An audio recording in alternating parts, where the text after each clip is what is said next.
Marina Boelter was a smart 18-year-old, who hailed from a lower middle-class family, and grew up in a fairly modest home in Bloomfield, Indiana.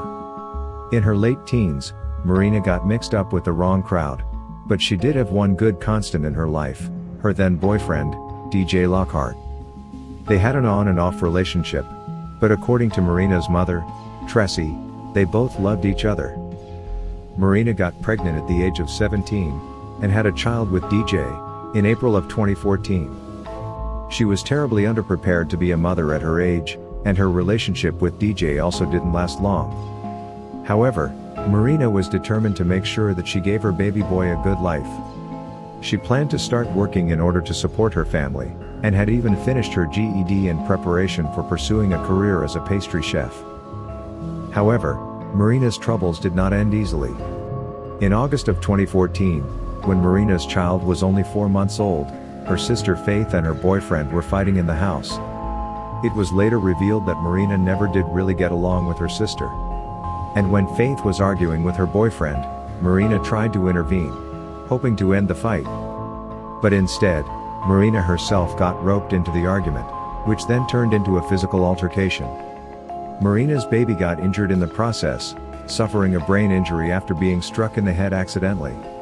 Sadly, Marina lost custody of her child after this incident, and a foster family took in her child.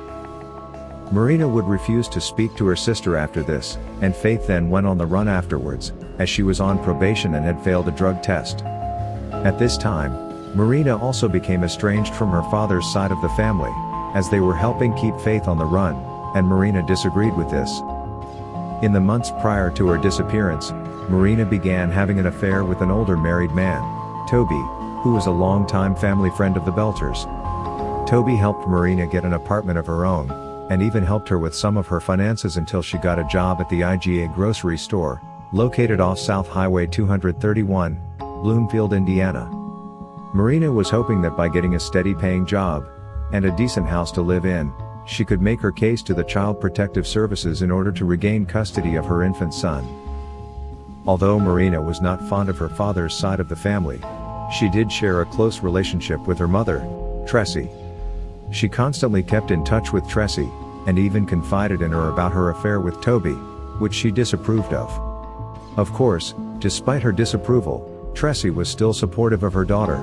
At one point, Marina's mom was said to have called Toby's wife to discuss this unusual relationship, thinking that she already knew because so many others in town did, only to learn that she had no idea her husband was cheating on her. Despite all this, Marina continued to see Toby. Things were starting to look up for Marina as she found a job and was living at her own apartment. She was hopeful about the future, and was dedicated to making the best of her situation. On the evening of December 31, 2014, at approximately 6 p.m., Marina got off work and exited the IGA store. She had been invited to a New Year's Eve party, which she was going to attend later that night. Marina intended to go home to freshen up before heading to the party. As she left work, she ran into her ex-boyfriend DJ, whom she had not seen in a while. He tried to persuade her into coming to another New Year's party with him that night, but Marina refused. DJ then walked back to his car disappointed, and sat in his vehicle for a bit. He noticed Marina chatting with a middle-aged man, who was later identified as a regular at the deli in IGA. Admittedly feeling jealous, DJ attempted to convince Marina again to come with him that night. Once again, Marina declined his offer, and proceeded to get into a car with the other man. This customer, who has never been publicly identified, later said that he dropped her off at a closed-down pizza shop which was close to her apartment, because she said she didn't want him to know where she lived. This was the last time Marina was seen or heard from again. The following day, when Marina did not show up for work at IGA, her boss attempted to track her down. As her mom learned of this, she immediately drove over to Marina's apartment. Nothing looked disturbed, although the door was unlocked, and her wallet and cell phone were not there. The apartment looked as if she had just up and left. There was no sign of a struggle. Marina Boelter was finally reported as missing on January 1, 2015. The police immediately began to investigate. Right away, They went for cell phone records, but were unable to obtain them because of the type of cell phone she had. Marina's mom, Tressie, knew that her cell phone was from Walmart, and drove up to the store herself. After opening up to the store manager about what was going on, the manager at Walmart called the cell phone company, and managed to help Marina's mom and the police find the cell phone data. They discovered that her cell phone last pinged 10 minutes after she left work, but the location was not publicized. The police were able to discover the records of Marina's last phone call, which was made to Toby. The last words she supposedly said to him were, "Oh shit. It's DJ," as she had seen her ex-boyfriend walk up. She hung up on Toby, but never called him back. Police did not find her work clothes in her apartment, and believe that she may have never entered the apartment at all after she was dropped off. Tressie described her daughter as a little tornado, and they could tell by the state of the apartment that she had not changed clothes after work. The man that drove Marina home the night prior became a person of interest. An APB was put out on his car, and the public was alerted. For 3 weeks, the police had been searching for his vehicle and were trying to track him down. When he did finally come forward, 3 weeks later, it was learned that he had a dark past and a criminal history, but not many details have emerged about that. His story that he dropped her off at this pizza place, which was just across the street from the apartment, and left, remained steady. There were no cameras on any of the area businesses, and no witnesses to this, so police could not really confirm or deny the story to be true. This man, again never publicly named, was given a lie detector test and reports have shown that he passed that polygraph. Tressie, however, said that this person seemed suspicious, and that she did not fully believe his version of the story. The next person that Tressie wanted to be investigated was Toby. Despite him being an old family friend, his recent affair with her daughter put him in her crosshairs. It had also come to light that it was Toby who was hosting the New Year's party that Marina was supposed to attend, before she disappeared. As investigators started questioning people from the party, they learned that Toby had a young woman at the party call Marina over and over to try and locate her, as she hadn't arrived at the party yet. This woman stated she did make the calls, but the phone kept going straight to voicemail, never even ringing. Toby was said to have been acting a little oddly after Marina went missing.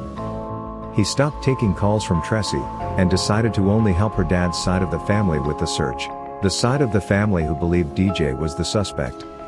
It is believed that Toby did not take a lie detector test, or if he did, it has never been discussed.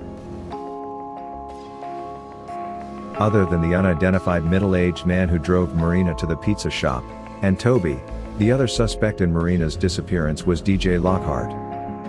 On the night of Marina's disappearance, DJ was desperately trying to get Marina to come with him and his 3 buddies to a New Year's party, where he hoped to rekindle their relationship. Since then, DJ has maintained that his intentions were honest, and that he only ever wanted to get back with her.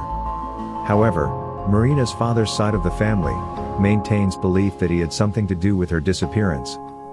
Her mother Tressie disagrees. There were also witnesses who saw DJ drive off in the opposite direction of Marina's apartment. Police revealed that DJ took a polygraph test and passed, and was ruled out as a suspect in the case. On February 15, 2015, DJ was at a bar with an unnamed girl. This girl told DJ that another man named Michael Rogers had been in contact with Marina before her disappearance. As Rogers was also present at the bar, DJ confronted him, and things quickly began to spiral out of control. A fight ensued, and tragically, DJ was stabbed to death. Michael Rogers was not charged with anything, as the incident was ruled in self-defense. Investigators also stated that this incident had nothing to do with Marina Boelter's case.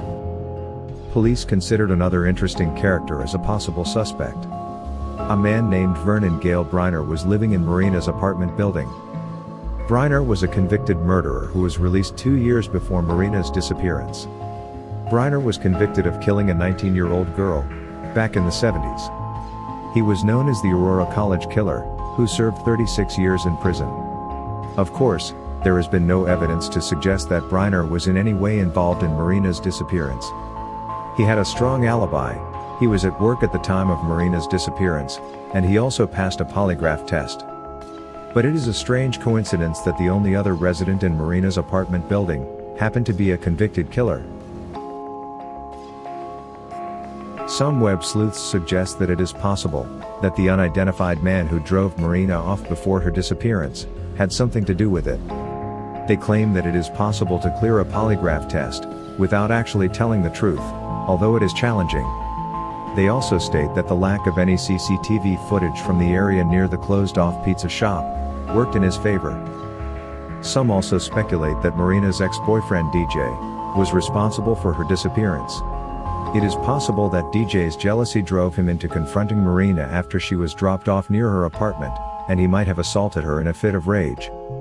Maybe he hid her body in the nearby woods. Of course, this is all wild speculation, and there are some issues with this theory.